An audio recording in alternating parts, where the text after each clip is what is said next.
Hey, welcome. Today, we're diving into a really fascinating method for personal transformation, one that claims you can actually hack your own subconscious mind. It's called the QPH Method. And, like a lot of these powerful stories, this one starts at absolute rock bottom. Just imagine hearing those words. You've made a desperate call to emergency services. Your body is literally covered in painful open ulcers. And that's the response you get? For the author of the book we're talking about, this was his reality. That one sentence, that was the moment he knew. No one was coming to save him. If things were going to change, the answer had to come from somewhere completely different. So how in the world does someone get to a point like that? Well, it starts with a feeling I think a lot of us know, that sense that you're kind of trapped, that your life isn't really being steered by you. For him, this crisis was incredibly physical. I mean, for years, he was battling this horrible skin condition that no doctor could figure out. But it wasn't just the physical pain. It was the shame, the isolation. He started hiding himself away from the world, terrified of what people would think, feeling completely powerless as he watched his own body, as he put it, just fading away.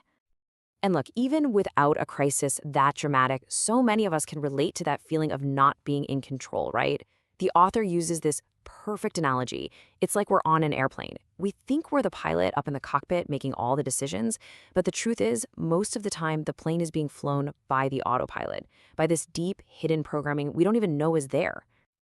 So why are we on autopilot? What is this hidden programming? Well, the book argues it's not some random bad luck or fate. It's actually an invisible barrier, a barrier that we build around ourselves brick by brick without even realizing it.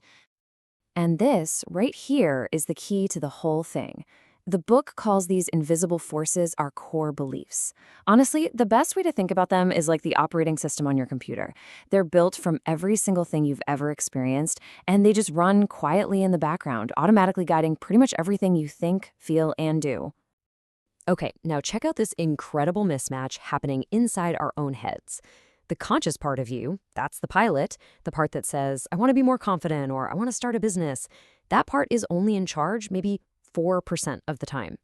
The other 96%, whoa, that's the autopilot, the subconscious. And it's just running old software from your past, designed to keep everything the same, to keep you safe, even if that safety is making you totally miserable. The author brings up this famous quote from Carl Jung, and man, it just hits the nail on the head. We keep running into the same problems, the same money issues, the same kind of bad relationships, and we just shrug and call it fate. But it's not fate, it's just a program running on a loop. And this is so crucial to get. These beliefs are not just passive ideas. They are active filters that literally shape what you see and experience. They build what the author calls a self-prison around you. So if you have a core belief that you're not good enough, your brain will actually ignore or filter out any evidence that proves you are good enough. It makes you blind to opportunities that are sitting right there in front of your face. Okay, so if we're all stuck inside these invisible prisons of our own making, how do we get out? Where's the key? Well, according to the book, the answer starts when we look at what really separates the most successful people from everybody else. The source looks at these titans, people like Will Smith, Cristiano Ronaldo, Sarah Blakely, and it finds this one common thread. And it's not just about raw talent or even just hard work. It's that they have mastered their inner world. They have deliberately, consciously changed the very foundation of what they believe is possible for themselves.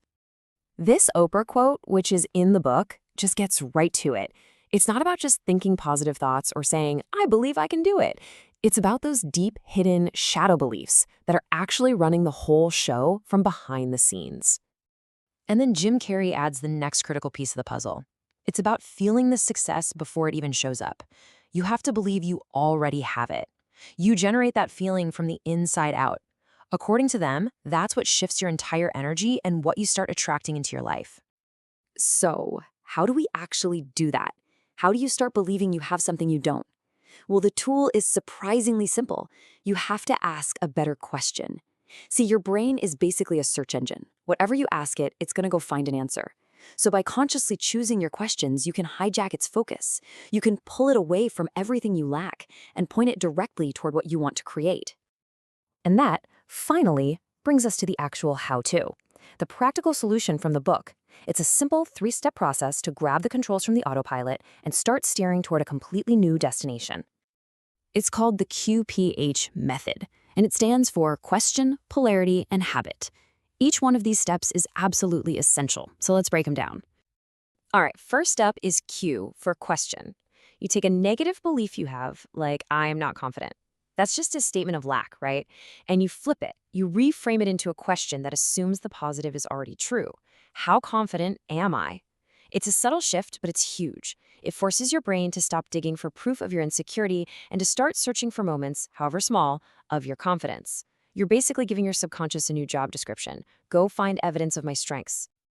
The second step, P for polarity, is the why behind the question. It's based on this universal idea that everything has an opposite: hot and cold, up and down, happy and sad. And here's the kicker: you can't focus on both ends of the stick at the exact same time. So by using your question to deliberately focus on the positive pole, on confidence, the negative one, insecurity, naturally starts to fade into the background.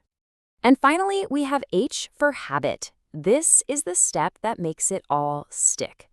Asking the question once is great, but it's not enough. The book is really clear on this. You have to repeat this process every single day. That consistent repetition literally forges new neural pathways in your brain.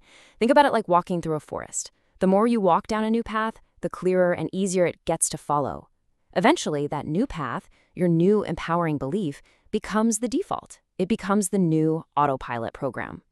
So, what does all this actually look like in real life? Let's take a look at a practical example of this transformation, because this is where you can really see why this matters. So let's just watch how this whole thing plays out. Before, you start with the belief, I am not confident. Your focus is on lack and fear, and your reality is probably being anxious and avoiding challenges. Then you apply the method. You start asking, how confident am I? Your focus shifts. You start noticing evidence of your own competence. And over time, your new reality becomes effortless self-expression. You're not even trying to be confident anymore. You just are. And what is so incredibly powerful about this is the domino effect. The author argues that successfully changing just one of these deep core beliefs can set off a chain reaction that transforms every single area of your life. And in the end, that's the really profound idea at the heart of the QPH method. It challenges us to stop seeing our lives as some fixed, unchangeable reality and start seeing it as a story. And if it's a story, well, that means you're the one holding the pen. So the question it leaves us all with is pretty simple. What new chapter are you going to write?